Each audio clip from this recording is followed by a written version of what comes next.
Welcome to Caregiver Chats. Today, I'm talking about tips and strategies for overcoming resistance to care. So stay tuned and we'll get into it.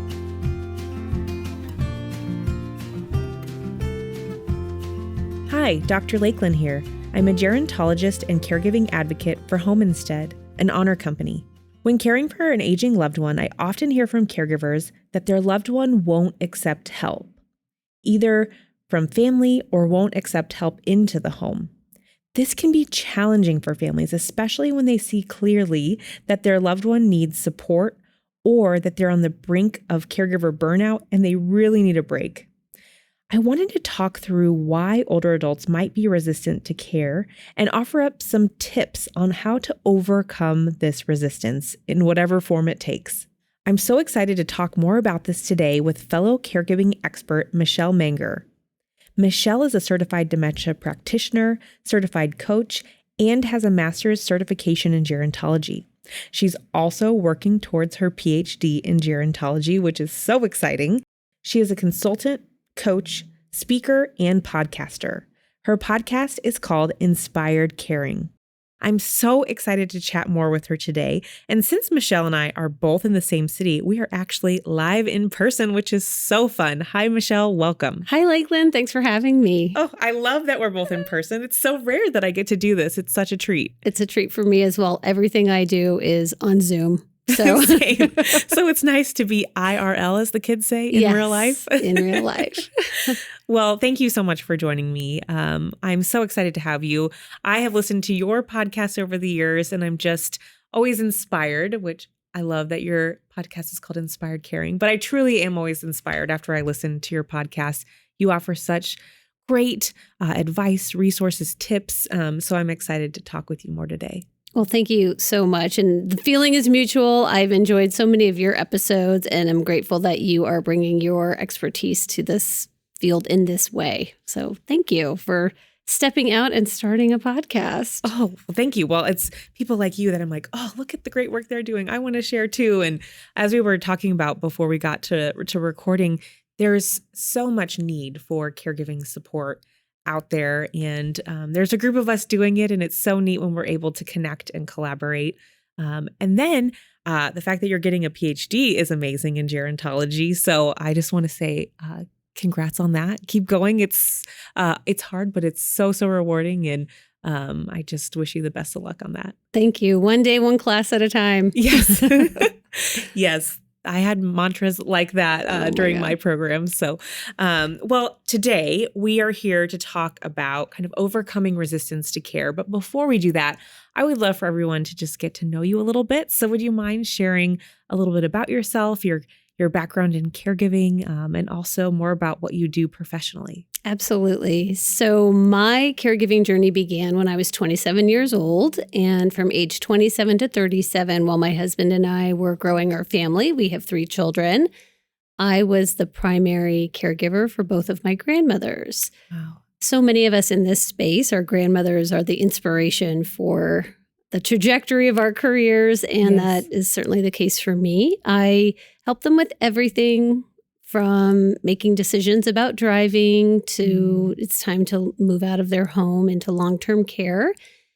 And it was really one of the greatest privileges of my life. Obviously, I'm a mom, so that is amazing. But caring for my grandmas was really where everything started. And then I went on to actually help also care for my in-laws. My mother-in-law lived with dementia for 12 years before she passed away at 75. And then my father-in-law was her primary caregiver. And watching their experience is what really sparked me to want to help caregivers in this new and different way. That combined with working in senior living for 7 years. And so I'm really excited to have created a program to really support families who are making that transition to senior living. I believe people should be home for absolutely as long as possible. And then sometimes there's just these tipping points within families where it's just not sustainable. And so how can we support people in making that decision and making that transition into senior living? Wow, you come with such a breadth of experience. And I really love that you support families through that because, like you said, often there is that tipping point. There's a lot of emotion wrapped up in those transitions as well. And so I'm so glad that you're providing support and resources to those families as they walk through that. So thank you so much for sharing. Oh my gosh, thanks. Yes, it's been quite a journey. That's the best. I think whenever I'm talking to guests, it's so interesting to hear their journey. And everyone truly has kind of a journey into how they got to where they are. And so I'm a big believer in like everything happens for a reason. Mm-hmm. And so it's neat to see how people's experience kind of compounds and builds upon each other to help get them where they are. So that's really neat. There's a lot of leap of faith as well. Sometimes it's that leap of faith to make the call to start in-home care services. There's a leap of faith we're taking to make the call to say to your sister, I need more help. Can you come stay with mom? So there's a lot of leap of faith at every phase of this journey for certain. Absolutely. Well, and sometimes even if the caregiver is ready to make that leap of faith, they might be met with some resistance. Or maybe the caregiver themselves is the one that's being resistant to maybe accepting, maybe there's some denial happening, or maybe they're in denial of the signs that they're seeing, that their loved one might need more assistance. Or maybe it's the older adult themselves that says, I don't want anyone in my home. I don't want a stranger in my home. I don't want to move from this home. So we often, I think, see caregivers met with resistance in various ways. And so I really am excited to talk more about that because I think it's can be very overwhelming for some caregivers. So hopefully today we can share some tips and insights that maybe can help caregivers overcome that resistance. That sounds great. Awesome. So I thought we could maybe start by talking about why this resistance takes place.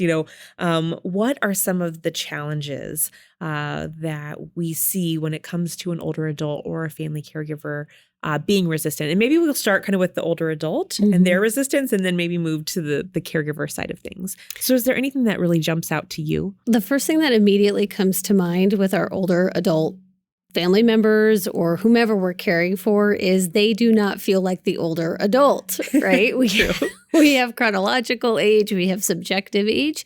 And every time I do a presentation around mindset and aging, I invite the audience members to raise their hand when I say their age decade. And then I ask people to raise their hand if they do not feel their chronological age. And nearly every hand in the room goes up. Wow. So I just think, especially as family members, it's important to remember that these people are in this new era of being whatever age they are as well. We may have expectations around what a certain age should look or be like. Yeah. And they may or may not be realistic. And I think it's something that's important to get curious about. What do we think an 80-year-old? How should they behave? What do we think they should be acting like? Because more than likely, from their perspective, they don't feel like they're 80 years old. So I think that's just a really critical, important first thing to remember. Absolutely. I think that's so interesting that you brought that up.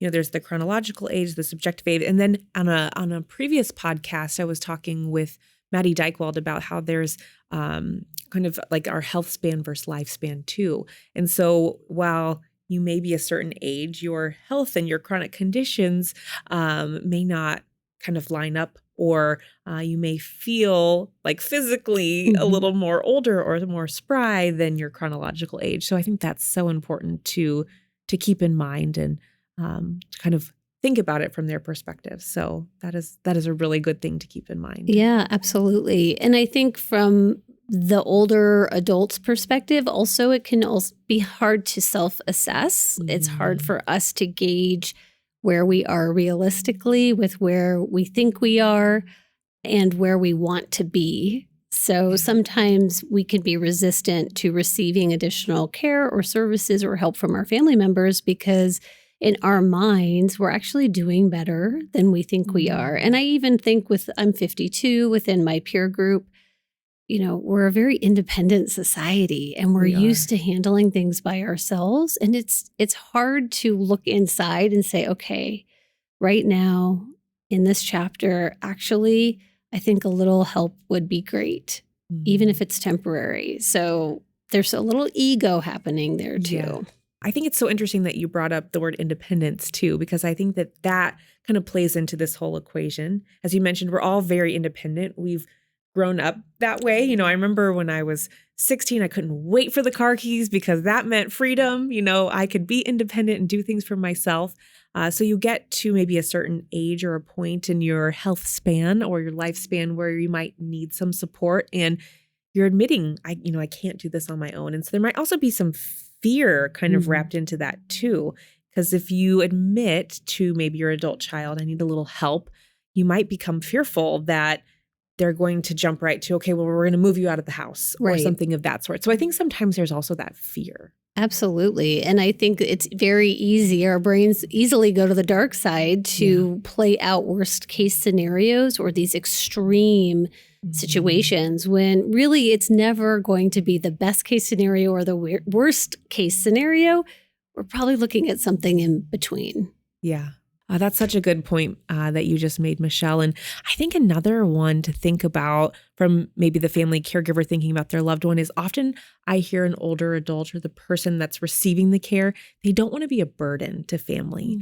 And so that might be why they're resisting a little extra support or help, is because from their perspective, if I ask them for support, they're already so busy. They have so much going on. I just don't want to add one more thing to their plate. So it could be maybe a little bit of guilt on kind of the side of that care recipient or the older person. Absolutely. And of course, the irony is without receiving the care, without having these conversations, without making the plans, the burden is actually sometimes exponentially grown because then now there's a medical incident or health crisis that we're facing. And really, think about you and me as individuals, independent women. Like if we feel that the balance of power starts to get off in our relationships with our friends, our spouses, or if we feel like, well, if you do all these things for me, how am I ever going to repay you? I had a friend who went through cancer treatments and she started to feel like everybody is doing too much for me. Like she needed the help truly and was grateful for it. And it starts to feel a little overwhelming. Like, how am I ever going to repay all of this kindness and generosity? And I just was having conversations with someone about being able to receive. It does feel so good to give and give and give. And there is a gift to people when we allow for them to give to us and for us to receive what they are offering. Yeah. So with that sentiment of feeling guilty or feeling like things are out of balance, it's just an invitation to try and think of it from a slightly different angle and not be so attached to a task list of now you are going to have to repay somebody for their kindness or efforts. Gosh, that's a really great point. I remember soon after I had my son, I was talking with my therapist about some of these exact feelings as people were reaching out to help. And she said to me, what if by them helping you, that's helping them along their journey in life, or maybe that's part of their story. And I thought, wow, that's powerful. So the same goes here. There could be, a lot that the caregiver is actually receiving. As you mentioned at the very beginning, you said taking care of your grandmas was, one of the joys of your life or one of a profound moment or time in your life. And so, but that's sometimes hard to explain in the moment to an older person as a way to help them kind of come around to the idea of receiving help or care, but really good kind of perspectives for everyone to have. Yeah, there's an evolution in the relationship when you start to weave through this caregiver role, and it starts off very innocent and sweet, and I'll just help with some groceries or some yard care, maybe do a few things around the house here and there. And then as the caring needs increase, and it can become more stressful for the family member. And yet that's giving them an opportunity to grow and stretch a little bit as well. Yeah. And really focus on what their priorities are in their life. Maybe this is now an opportunity for them to give to their family member in a way that it just hadn't occurred to them before. Maybe they had been really focused on something else. So the biggest goal here of the message is to just think about it from a slightly different perspective. Right. However you have been considering it, open up a little bit to think about it from a different angle. Mm-hmm. Yeah, I think that hopefully will be very helpful. And if we look at it more from kind of the lens of the caregiver, the care partner, there might be some resistance there too. So a caregiver might be in denial that the person that they're caring for needs extra support. They might be challenged for a variety of reasons on taking that next step. Maybe they feel like it's the cost that's prohibitive, or they're nervous to bring somebody into the home because they're not sure how their loved one's going to react. What are some of the other kind of maybe barriers or challenges you've seen from kind of the caregiver's side of things? I think acceptance is one of our biggest barriers. And really every family member is on their own personal path with acceptance of whatever the current situation is. So you may have a family member who is not in town, who is calling once a week and feels like everything is fine in the home. Like they seem fine. I don't know what you're talking about. They are going to have a different perspective of what the reality is of the situation than maybe someone who is in town. Yeah. And then with the acceptance, because of the lenses that we see the world through, it's going to just be harder for some people to truly accept the reality of the situation. My father-in-law really struggled until 6 months before he passed away with where things were with my mother-in-law's dementia. He just couldn't quite wrap his head around or understand the disease process. And so he struggled with it for nearly most of the 12 years. Wow. And so just keeping that in mind with different family members, that we are going to have different experiences with this person, and we're seeing things differently for them, and we are not always going to agree about the timeline. That's the other big piece. Well, I don't think they need that help yet. I don't think they are that bad yet. And so I think the timeline is another big point of contention for families in addition to acceptance. That's a really, really good point. And so often we hear caregivers kind of as they reflect in hindsight, they usually say, oh, I wish I would have done this sooner. I wish I would have gotten help sooner. But when you're in the thick of it and you're starting to consider, to your point, a lot of people say, well, we don't need it yet. So you have that tension of a lot of people are like, oh, we don't need it yet. And then after the fact, a lot of people say, oh, I wish we would have done that sooner. I mean, like 90% of people say that. I would say maybe that's a low percentage, but I would say the majority of people reflect in hindsight, I wish we would have done whatever it is sooner. You know, had the in-home help sooner, asked for a respite weekend sooner, and so it's just an invitation wherever you are right now on this journey with your loved one. If something does not feel like it's working for you, to really get still and curious about that and be willing in your own heart and mind to open up to what the options are and possibilities. And so many of us do not identify ourselves as caregivers. Yes. And so even if you just sneak onto Google and type in caregiver support, you will be astonished at what comes up. Because I know that your listeners are daughters and granddaughters and sons and wives and spouses, right? They don't identify necessarily as a caregiver. I mean, we're having a caregiver chat, and it can unleash this whole new breadth of resources for people if they're just willing to think a little bit differently. Yeah.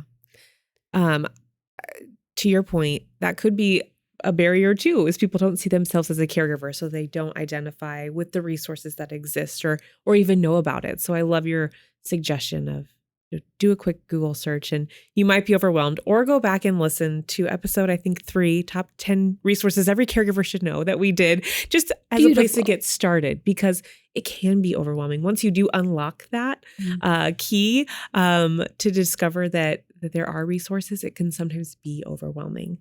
But, if you're thinking about it, if you're taking the time to learn about your options, to plan ahead a little bit, then hopefully you can start to figure out, okay, where is my loved one at and what kind of support do they really need?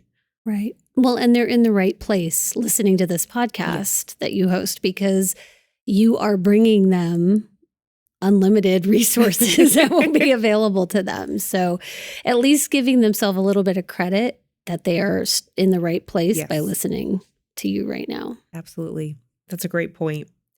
And once we kind of have time to reflect on, okay, why is there maybe some resistance? Maybe I'm looking at it from a different lens. Okay, I want to maybe reapproach the conversation, because a lot of times what happens is the adult child or spouse approaches the person that needs the support, and that conversation doesn't go well the first time, and then they feel really defeated. Mm-hmm. So a lot of times they have to kind of reapproach it. So whether it's the first time or the 7th time that a person, a caregiver, is approaching the conversation, what kinds of things should they be keeping in mind, do you think? One of the main things to keep in mind is you are planting seeds. Like, until we have a social worker in a hospital standing in front of us saying, listen, a decision needs to be made. Like, up until that point, we are planting seeds with someone to have them consider, what do they want their future to look like? How do they want it to feel? What are some of their goals for the next 5 years, 10 years of their life? Someone, until we're dead and gone, we have a future. So I think that there's this misnomer that after a certain age that there's not as much planning. But I can tell you, and you know this as well, that working with so many older adults, people are still thinking about, what do they want? What do they want their future to look like? And we all need that purpose. So I think it's really important to remember you're planting seeds. And then oftentimes as family members, we are coming in hot. Like we are, really triggered by something or activated by something. And so maybe this is your 8th conversation, but reflect on your own energy that you've brought to each of those conversations. Because sometimes it hasn't been the calmest setting, or maybe it's been in the moment after something has occurred. Those are not, it's just like when I'm a mother of 3, when or for even myself, if I'm in a state where I am feeling very upset about something, that is not the time to talk to me about how I'm going to solve for the future, right? I am in an emotional state right here and now. So remembering that when you're approaching someone to have these conversations, check in with your own energy. Are you feeling calm and centered and open? Or are you coming in hot with a specific mission or outcome that you are looking for? It goes back to just being willing and not too attached to any outcome, and being willing to have this conversation multiple times.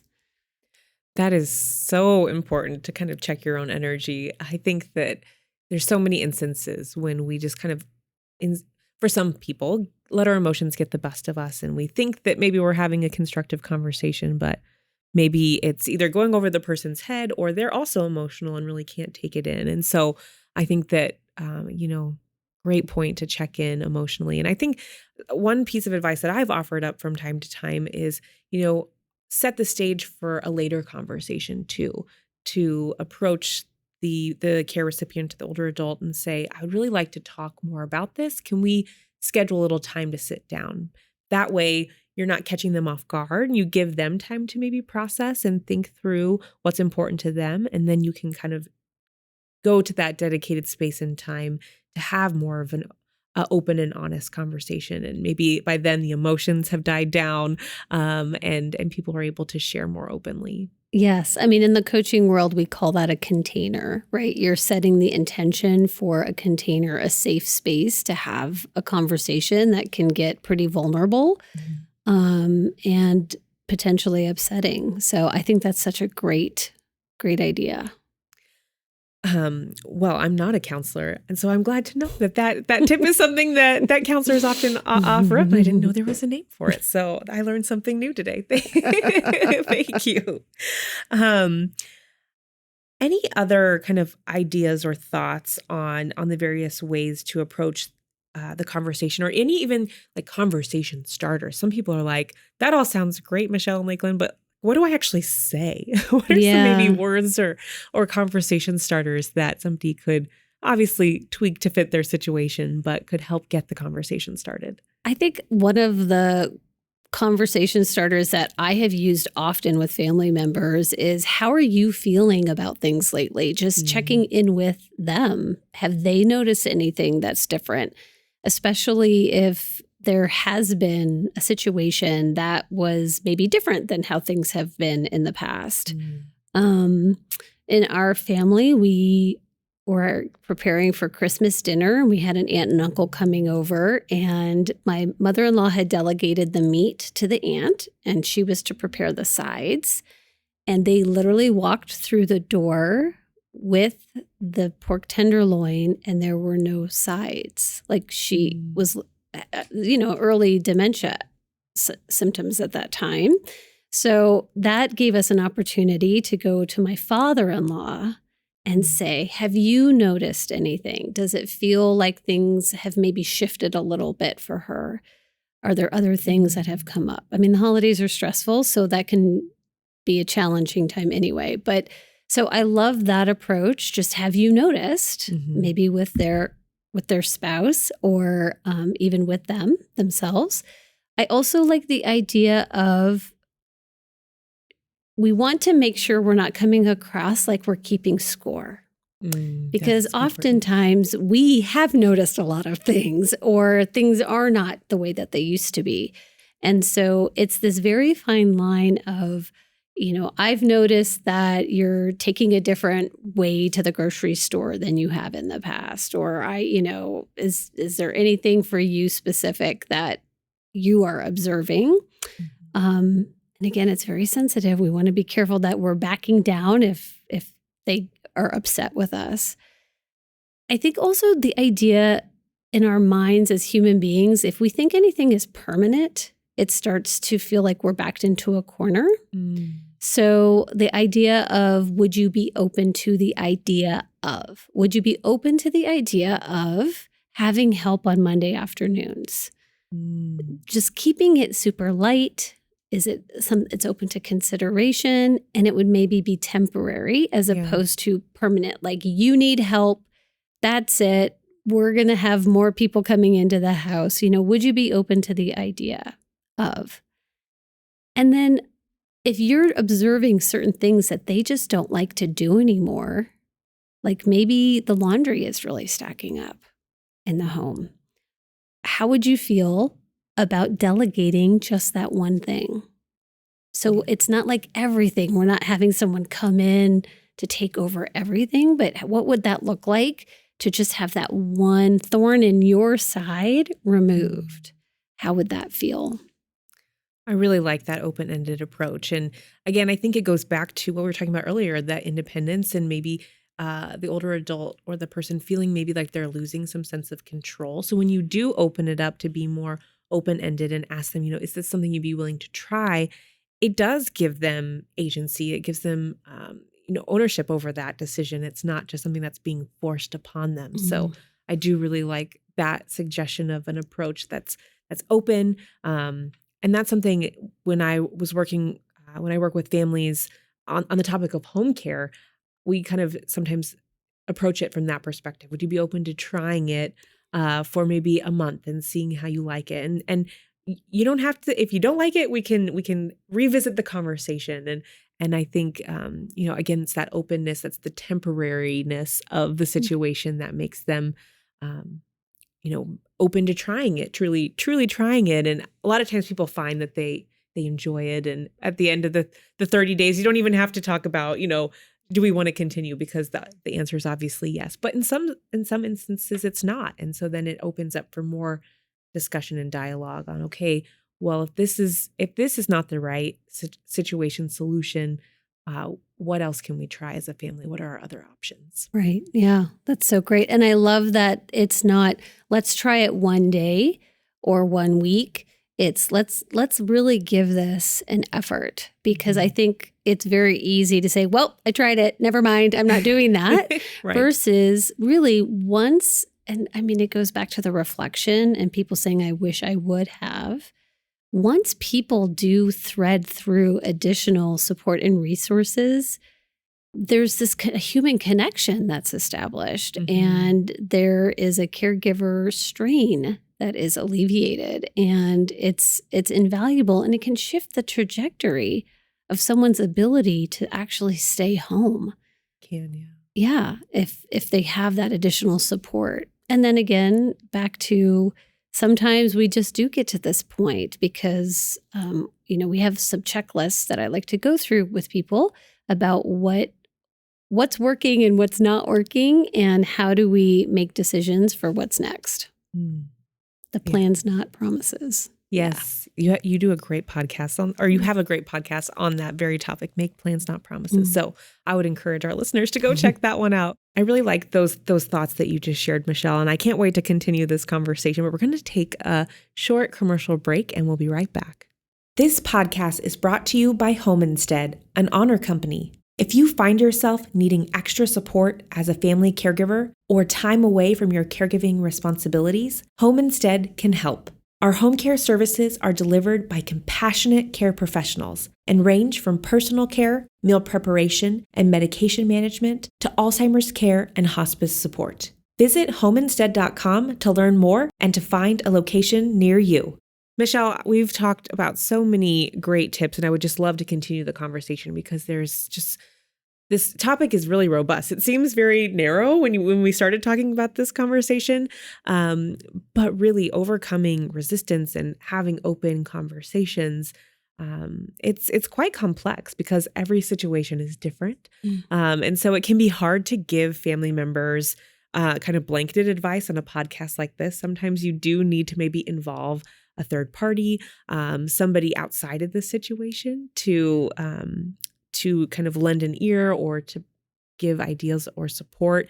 And then also there are kind of peer groups out there that exist that you might be able to kind of find some support and resources. So maybe we can dive into kind of those 2 points for a bit. Absolutely. I think that one of the hardest things is making specific decisions. And so that is where those third parties can be of tremendous value.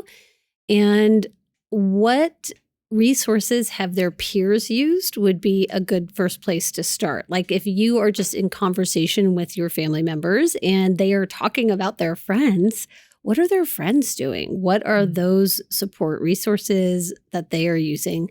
I think we really do need to lean on our physicians a little bit more and push on them a little harder to help us have these hard conversations. I think that doctors are getting better about participating in those conversations, especially certain specialties definitely have that capacity. But checking in with a nurse, for example, before you take your loved one to a doctor's visit to say, here are some things that are happening at home. I know we have a limited time with the doctor. I just want to make sure that you have all the information.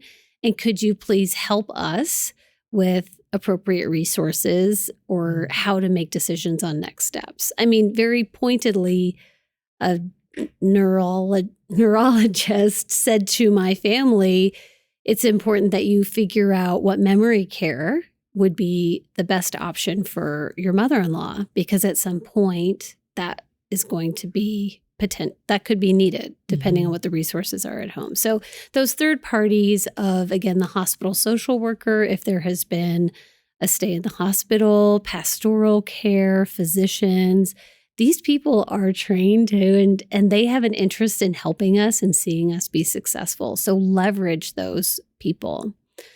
The peer group, I think, is, as I mentioned, that is something that's interesting because we always have a lot of opinions about what our friends should and shouldn't be doing.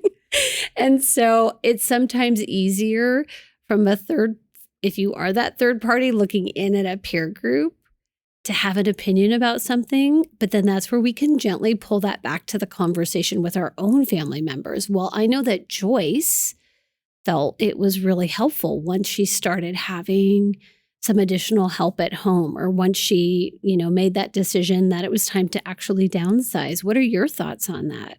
Mm-hmm. And to invite them to be part of the conversation in that way.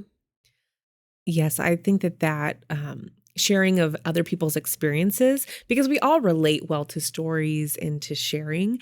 And so when you share someone else's experience or your own thoughts, sometimes it can help open up the conversation. And so I think that those are some really great tips. And those third parties can be so helpful. I think there's some individuals who perceive the doctor to be very authoritative. And so that can, in some cases, really work to your benefit. And getting them up to speed before the doctor's visit can be so helpful. Because as you said, so often the time with the actual doctor is pretty limited. So also really great tips for navigating these really tough conversations. I think also an interesting kind of approach, and I'd be curious to hear your thoughts on this, is sometimes if you've tried all sorts of things, maybe they're not working, you might try to offer up that a little extra support would help you as the caregiver. It's not really about what the older adult needs. It's you as the caregiver. You could really use some help to help balance your life. So have you ever had caregivers find success in that approach? Absolutely. I think that we are very busy people, especially if you find that you're in that sandwich generation. So you're caring for children and trying to help your parents. Many people are in dual career households. Mm-hmm. We're busy and we're tired. And so when we can feel, it's again, checking in with your own self. And when we can feel like we are becoming stretched too thin, or our bandwidth cannot accommodate what is clearly needed at this point, it is fair to say to your family member, I'm to the point where this is really becoming a struggle for me, and I love you and I want you to be successful and I want to take really good care of you, and I just need more help. For me, my grandmother lived 45 minutes away from my house. And so once a week, and then it increased to twice a week, I was driving the round trip to go visit her. Well, I had two little kids at that point, and I had a third one on the way. Wow. And I just thought, her care needs are increasing. I can see that she needs that next level of care.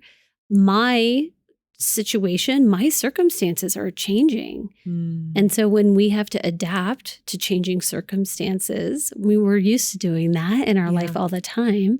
That's fair. So I talked to my grandmother about moving closer to my home, which she did agree to. And so that allowed me then to go and visit her almost every day. Like I was able to be there multiple days a week. And then she had more time with the kids. So looking at the benefits of introducing that change is really important and valuable, because immediately our minds are going to go to, well, how is this going to affect me in a bad way? So let's think about, how could this be good for all of us in a positive way? I love looking at that positive side of things, because you're right. Why is it that we just always go to the negative? I have to check myself on that quite often, even though positivity is in my top 5 Gallup Strength Finder. But I think just it's, for some reason, human nature for all of us to default to the negative. So I love looking at the positives for all of the stakeholders involved, for the care recipient, the caregiver, the other family members. And I think also, going back to the goals of that individual too, and what's important to them. And if the change or decision is in service of helping them meet their goals, I think that is also a great way to help get their buy-in on some of these big kind of changes or decisions that need to be made. 100%. Oftentimes we've made a decision. Well, I would say 100% of the time we're making decisions based on the information that we have at that time and the circumstances that are happening at that time. And we are all operating at the speed of information. I think Oprah Maya Angelou said, when you know better, you can do better. Well, when something has changed with someone's health situation or a disease process or the circumstances with jobs or any of that, it kind of is our opportunity to reset and look at what we have in place and then figure out if it's working or if it's not working. And is it time to start to weave through something different or just change the situation up altogether?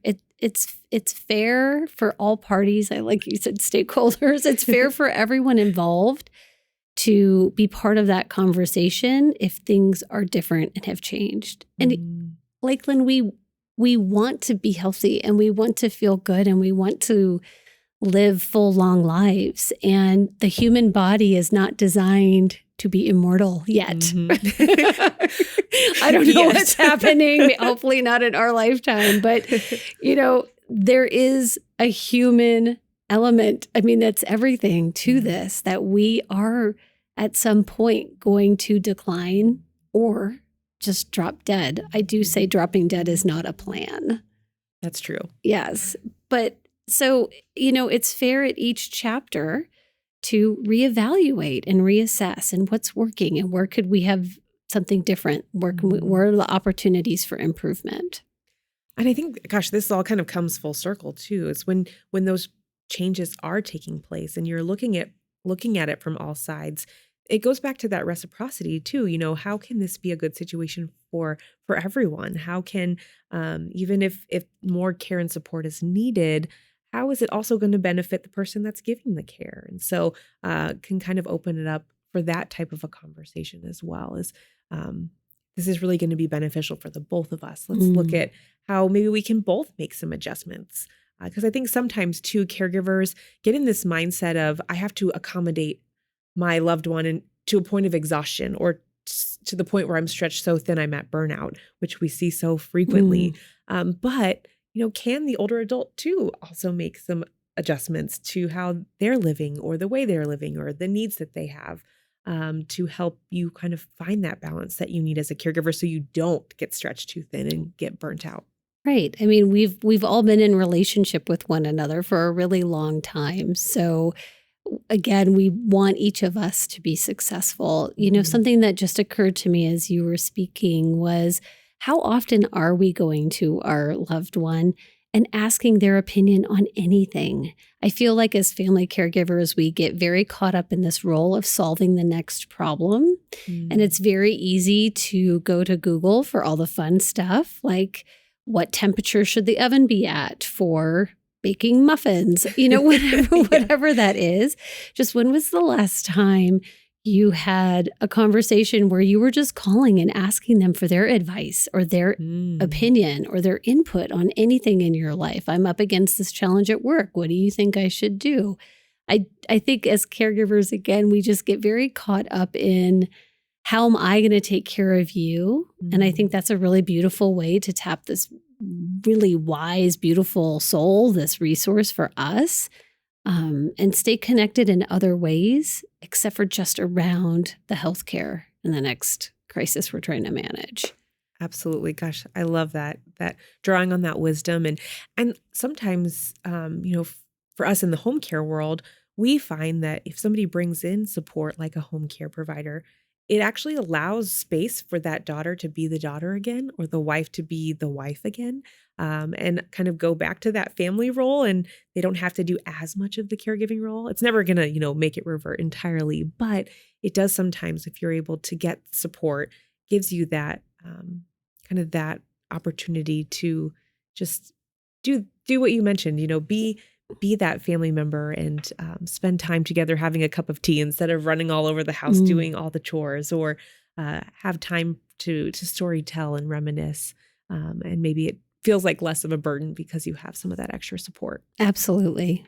100%. And it's the same as people are considering a transition at some point if needed into senior living. You have that help at home and you're able to step back into your role in the relationship as care needs increase and strain increases.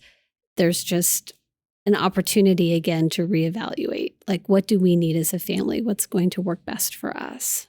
Yeah. I think what's important to take away from this conversation, it's not a one and done. It's very much, starting with the seed planting and then evolving the conversation as the needs change, as the situation changes. As you go through your journey, maybe there's someone in the care ecosystem of your family that passes away. Okay, we need to reevaluate. How does this change things? Or to your point earlier, maybe a career change of the caregiver or his or her spouse. And so we need to kind of rebalance, or the birth of another grandchild or great grandchild, and we need to reevaluate how are we going to continue to make this sustainable for our family. And like you said, making plans, not promises. How can we look at it and talk about the various plans, maybe plan A, plan B, plan C, plan D, so that everyone has the opportunity to contribute their thoughts and also to have just the open conversation as time goes on. 100%. My mother and I actually did an episode together where we ran through different scenarios that she had thought of, she had come up with, and what she would want under each of those circumstances. She is in a second marriage. They live out of the country. And so she was thinking, okay, what if I have a short-term disability where I need to go to rehab? What would I want that to look like? What if he has a long-term disability? What would we need? What if one of us passes away? What would that look like? And I know that these are uncomfortable conversations. And so this is just an invitation to, as individuals, reflect on what would I want that to be for myself. Maybe the person listening to this wants to forward this episode to their parent. Yes. And they can reflect on what are my desires under different circumstances. Because I think that's where so much strain comes from, is when someone's wishes aren't clear or haven't been communicated. Now, as family members, we're trying to figure it out. That's where the discord is coming from. Absolutely. And the frustration. So if we can eliminate that to a certain degree by thinking ahead, we'll all be better set up for success. Absolutely. Gosh, there's so much, I think, then less guilt on the caregiver's part, because to your point, they understand their loved one's wishes. They've had these conversations. They kind of know the plan of action and can put it into motion, and they don't have to spend as much time and energy on, okay, what is the plan?